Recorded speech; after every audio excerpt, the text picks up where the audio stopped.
디모데전서 5장 17절에서 25절까지입니다. 사탄이 하나님의 교회와 하나님의 나라를 흔드는 일에 있어서 가장 잘 사용하는 방법이 뭐냐? 교회의 리더십을 흔드는 겁니다. 이것은 철저하게 사탄의 계산된 전략입니다. 우연한 일이 아닙니다. 왜냐하면 지도자의 권위를 무너뜨리면 말씀의 권위도 무너집니다. 그러면 결국 교회도 흔들리게 되어집니다. 사도 바울 같은 대사도도 끊임없이 공격을 받았습니다. 그를 공격하는 공격거리 가운데 하나가 뭐냐면 바울의 사도직에 대한 정통성이었습니다. 바울은 예수를 만났느냐? 베드로와 함께 예수님 따라잡은 적이 있느냐? 왜 그런데 하나님이 당신을 택했다고 스스로 말하며 사도를 자칭하느냐? 당신은 사도가 아니다. 아주 집요하게 바울을 따라다니면서 바울을 괴롭혔던 사람들이 있었습니다. 그런 일로 인해서 바울이 하나님의 일을 하는데 많은 지장을 받게 되었죠. 이 지도자를 존중하는 마음이 우리가 신앙생활을 하는 데 있어서 아주 중요한 덕목입니다. 교회 생활을 하면서 우리가 지도자를 끊임없이 판단하고 모든 일거수일투족을 보면서 평가하고 그렇게 하는 것은 하나님이 그분을 세웠다라고 하는 생각을 안 하기 때문에 그렇습니다.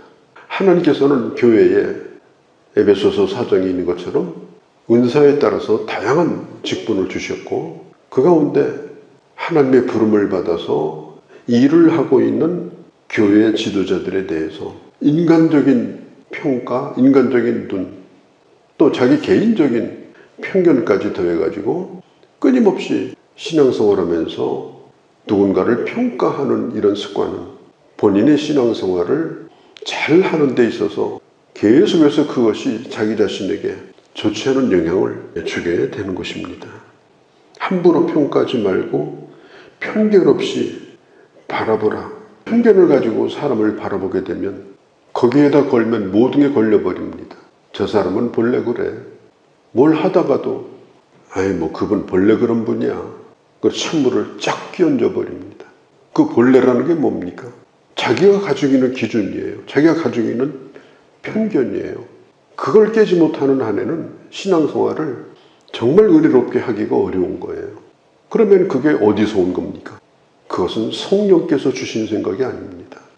요한복음 13장 20절에 보면 또 마태복음 10장에도 나와 있습니다.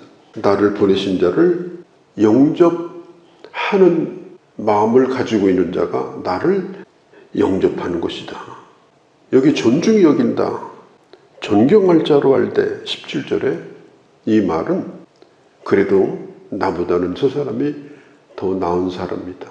나와 같은 급이 아니다. 아주 특별한 분이다. 그런 자세. 내가 함부로 평가하고 내가 가지고 있는 시력이 전체를 보는 것도 아니고 그 속을 다 들여다보는 것도 아니고 그것도 아니라면 내 평가는 언제나 잘못될 수가 있다. 그렇기 때문에 그런 것을 가지고 누구를 이렇다 저렇다 말하는 것은 대단히 불완전한 것이니까 그거보다는 신앙생활을 하는 데 있어서 또 하나님의 교회가 세워져 가는 데 있어서는 존중이 여기는 태도가 아주 중요하다.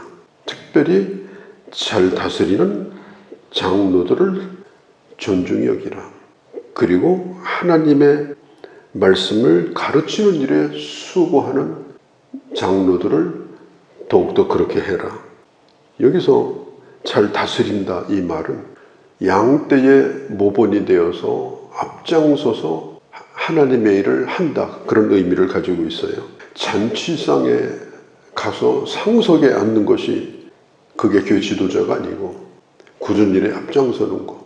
분명히 내가 거기 있으면 오물을 뒤집어 써야 되는데 다른 사람을 피하게 만들고 내가 그 오물을 대신 뒤집어 쓰는 거. 악한 이리가 달려드는데 내가 상할지라도 먼저 내가 앞서는 것.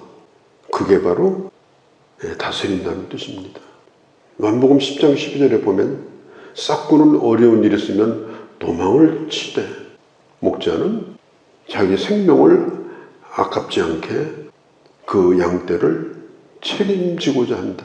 모름지기 교회 장로들도 그런 자세를 가지고 교회를 섬겨야 됩니다. 또 말씀을 가르치는 말씀 사역자들, 목회자들도 그런 자세를 가지고 교회를 섬겨야 됩니다. 그리고 성도들은 그런 분들을 존경해야 되되, 특별히 하나님의 말씀을 가르치는 자를 존경해야 됩니다. 성경에 보면 부모를 공경하라 그랬는데, 부모가 이럴 때는 공경하고 저럴 때는 공경하지 말라. 성경에 그런 게 없어요. 완벽한 부모이기 때문이 아니라 부모이기 때문에 그 부모를 공경하고 존중하는 것입니다.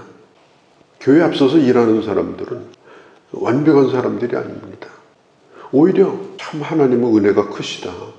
이렇게 부족한 우리를 불러서 하나님의 일을 하시고, 또 목회자도 부족한 게 많은데 하나님이 저렇게 쓰시는구나. 오히려 그런 것에 감동을 받고 감화를 받아야지. 왜 완벽하지 못한가? 왜 나를 충분히 충족시켜주지 못하는가? 그러면서 계속해서 약한 것을 물고 늘어지면 이건 감당할 길이 없는 거예요. 사도 바울이 갈라디아서 4장에 보면 12절 13절에 갈라디아 교인들에게 고맙다고 얘기했습니다. 왜냐? 당신들은 나를 보기만 해도 시험이 들 텐데 어떻게 나를 천사와 같이 대해주었는가? 내가 이걸 감사하게 생각한다. 바울은 쳐다보면 은혜가 되는 사람이 아니라 시험 들 정도로 약점이 많은 사람이에요. 그런데도 갈라디아 교인들은 바울을 천사와 같이 대해 주었습니다. 바울은 그걸 고맙게 생각을 했습니다. 교회란 뭡니까? 하나님의 말씀을 배우고 듣는 것입니다. 그럼 하나님의 말씀은 누구로부터 들려줍니까? 계시받는 것이 아니라 사람을 세워서 그를 통로로 삼아서 그 말씀을 듣게 합니다. 그래서 하나님께서 저분을 통해 내게 말씀하신다. 그런 기본적인 생각을 가진 사람들이 그 교회 교인입니다. 말씀을 평가하고 그냥 선택적 경청, 들을 건 듣고 안 들을 건 안 들어버리고 그렇게 하지 아니하고 온전히 받는 마음, 그게 바로 교인이에요. 그렇게 해야 신앙생활을 잘 하게 됩니다. 또 그렇게 하려면 사역자와 관계가 좋아야 돼요. 학교에서도요. 선생과 관계가 나쁜 공부 잘하기가 어렵습니다. 저거 교과서하고 틀린 얘기인데 이러고 앉아 있으면요. 공부할 수 있겠어요? 공부 못합니다. 무조건 받는 겁니다. 그리고 충분히 이해하려고 온 마음을 다 기울입니다. 그런 학생은 물어볼 것도 없습니다. 공부를 잘하게 되어 있습니다. 날마다 선생님하고 부딪히고 뒤에서 3, 4, 5 모여가지고 비난하고 비판하고 그건 같이 망하는 거예요. 그런 친구가 있다면 멀리 해야 돼. 학교에서도. 하물며 교회에서는 어떻겠습니까? 교회도 그런 사람이 있거든요. 3, 4, 5 모여서 심심하면 교회 문제를 들고 나오는데 목회자를 화제거리로 삼는 버릇은 그건 매우 좋지 않은 버릇이에요. 내가 뭘 은혜 받았는가? 내가 오늘 하나님으로부터 내가 어떤 은혜를 받았는가? 이게 너무 좋아가지고 형제들과 그걸 나누고 싶어요.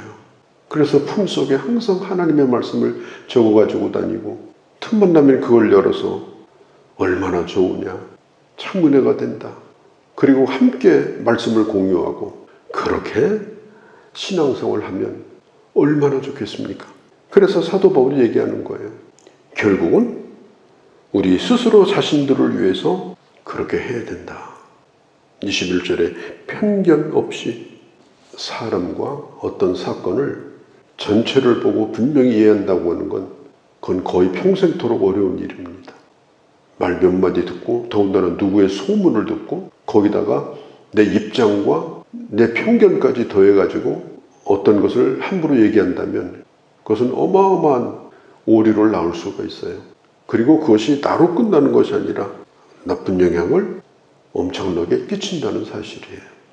자, 22절에 경솔하게 안수하지 말고 교회 지도자를 세울 때 뭐 열심이 있다고 뭐 사회적인 무슨 지위가 있다고 검증되지 않은 사람을 세우면 안 된다. 충분히 검증하고 충분히 관찰해라. 하나님의 교회에서 일을 해야 되기 때문에 그 사람 하나로 끝나는 것이 아니라 영향을 끼치기 때문에 처음부터 세울 때 잘 세워야 된다. 자, 23절에 사도 바울이 디모데의 건강에 대한 얘기를 해요. 바울도 몸이 안 좋았습니다. 병 때문에 늘 고생을 했어요. 디모데도 몸이 젊은데도 안 좋았던 것 같습니다. 아마 이 내과계통이 안 좋았던 것 같아요. 그때는 약이 많지 않았습니다. 여기 보면은 성경에 술을 권한 적이 없는데 약으로 쓰되 조금씩 쓰도록 해라. 왜냐하면 하나님의 일이 너무나 중요하기 때문에 젊은 사역자에게 그런 개인적인 조언도 하고 있습니다. 이런 말을 하죠. 18절로 올라갑니다. 성경에 일렀으되 곡식을 밟아 떠는 소의 입에 망을 씌우지 말라 하였고 또 일꾼이 그 싹을 받는 것이 마땅하다. 참 하나님의 일을 하는 것은 가장 좋은 것은 전적으로 그 일을 하게 하는 것이 좋습니다. 생활하는 것이 모자라서 돈 벌러 나가고 부업 벌러 나가고 그렇게 한다고 하면 대부분의 시간을 밖에서 일하면서 보내니까 전적으로 기도와 말씀에 전념할 수 있도록 충분하게 배려를 해라. 그것은 결국은 하나님의 일을 하는 데 있어서 교회 유익이 되어지고 그것은 대단히 중요한 것이다. 조언도 하고 있습니다. 참 이런 문제에 있어서 넉넉한 생각을 가진 성도도 있고 이런 문제에 있어서 아주 굉장히 인색하고 계산적이고 머릿속에 맑은 생각을 가진 사람도 있어요. 어떤 것이 좋다 나쁘다기는 어렵습니다만은 그러나 하나님의 교회가 부흥되어지고 그리고 사역자가 충분히 하나님의 일에 전념하고 이렇게 하는 데 있어서는 교회 사역자에 대한 편견을 버리고 주의 일을 할 수 있도록 충분히 공급하는 이런 자세가 교회에 유익한 것이다. 바울이 자기가 뭐 대접받으려고 하는 것이 아니고 이렇게 하는 것이 모름지기 하나님의 교회를 유익하게 한 것이다. 손해나는 일이 아니다. 그냥 목회자를 화제거리로 삼고 이러면요, 그건 교회가 벌써 힘듭니다. 부흥되기는 정말 힘듭니다. 부족한 것이 많은데도 교회가 조용하고 그런 것들을 다 덮어주고 은혜 많은 데만 힘쓰고 그러면 문제가 안 되는 거예요. 그냥 부흥만 되는 거예요. 하나님이 뭘 기뻐하시겠습니까? 하나님이 어떻게 하는 우리의 태도를 원하시겠습니까? 우리가 깊이 생각하고 우리가 하나님의 부름을 받은 자들인데 또 교회에 속한 자들인데 참 하나님의 나라에 유익이 되어지는 또 내 자신도 영적으로 늘 건강하게 하나님의 사람으로 믿음으로 승리하는 그런 귀한 주의 자녀들이 되어주시기를 바랍니다. 거룩하신 우리 아버지, 악한 사단의 대단히 계산된 의도적인 이런 교회를 향한 비난과 문제거리들이 이 세상을 떠들고 있습니다.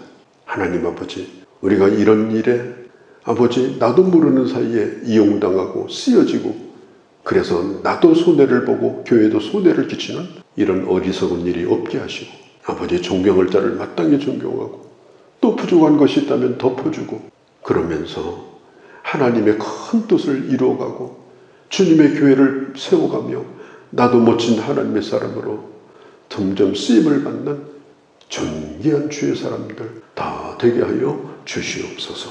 우리 주 예수님의 이름으로 기도하옵나이다. 아멘.